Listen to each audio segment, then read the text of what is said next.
Hi guys, today I'll be taking a look at a very important tactile switch, the Drop Holy Panda X. Let's get started.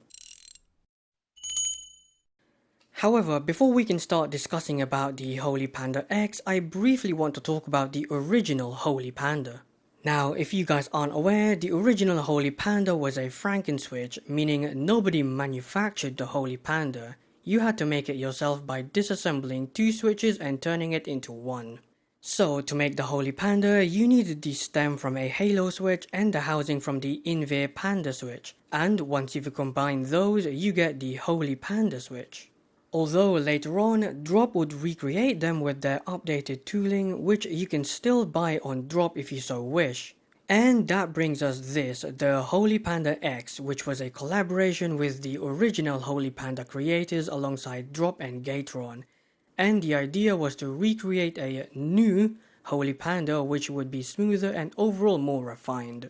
Additionally, the Holy Panda X is available as a hand-lubed variant as well as in clear housings for those who really like their RGB.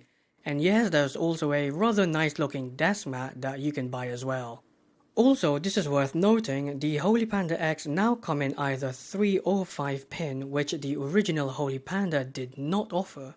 Now, pricing wise, these are $35 for the stock variant or $45 for the hand-lubed variant for 35 switches on Drop, placing these in the higher end of the market. And this is what they look like when disassembled. Feel free to pause the video. Now, let's move on to the switch categories.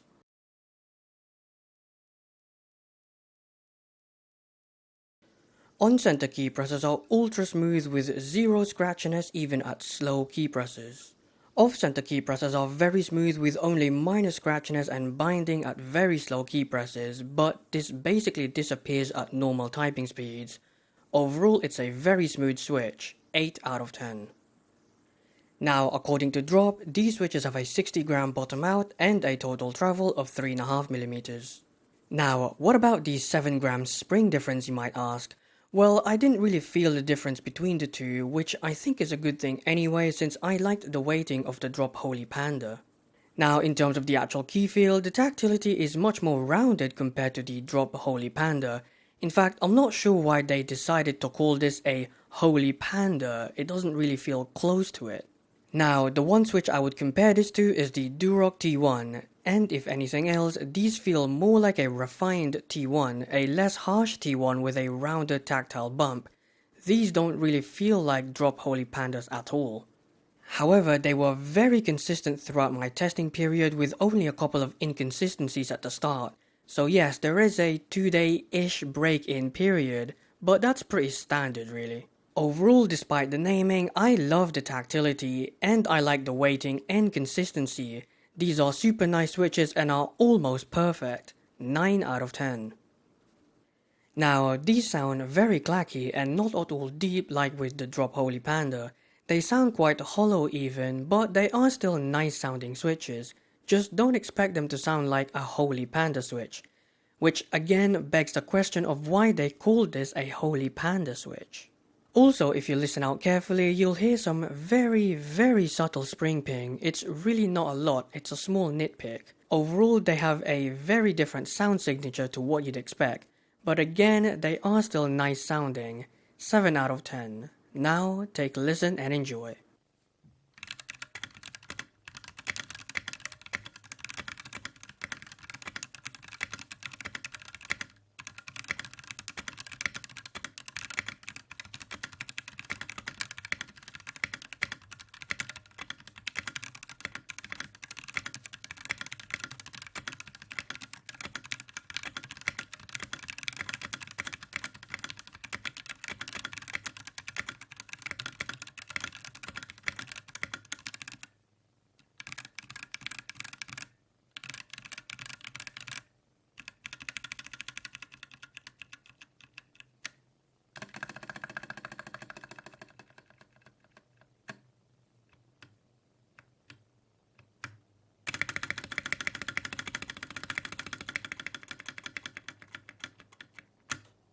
Now, with regards to typing, I have to mention that these switches were slightly scratchy and felt unrefined during the first few days, so do be aware that there is a break-in period of about 2 days. Additionally, the rounded tactile bump was the first thing I felt. It's really the main thing that separates it from the Drop Holy Panda. Again, and I want to emphasize this, these don't feel like Drop Holy Pandas. I don't know why they chose the Panda name, it really should have been called something else. Other than that, these switches were pretty nice to type on, they were smooth and consistent and the weighting was not an issue. But do be aware that these switches are slightly heavier compared to the Drop Holy Pandas, even though the bottom out weighting is lighter spec-wise.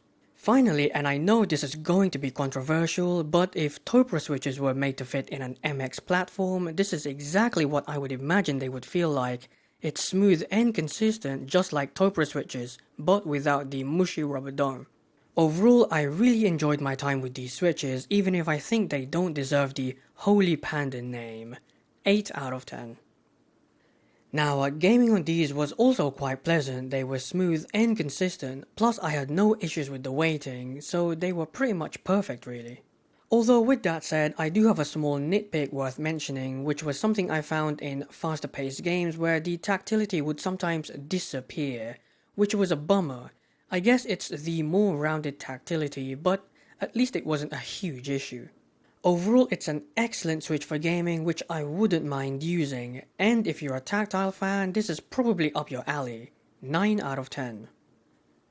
In conclusion, it's a fantastic switch, but I still wouldn't say that it's an upgrade to the Drop Holy Panda. It's honestly a very different switch and I think it should have had a different name. It's not a Holy Panda, but it's a great switch. The final score for this switch is 41 out of 50 or 82%, making it one of the best tactile switches I reviewed. Then again, I don't think I expected anything less. And that's the end of the review, and next time I'll be looking at a promising linear switch. Anyway, until then, take care and goodbye.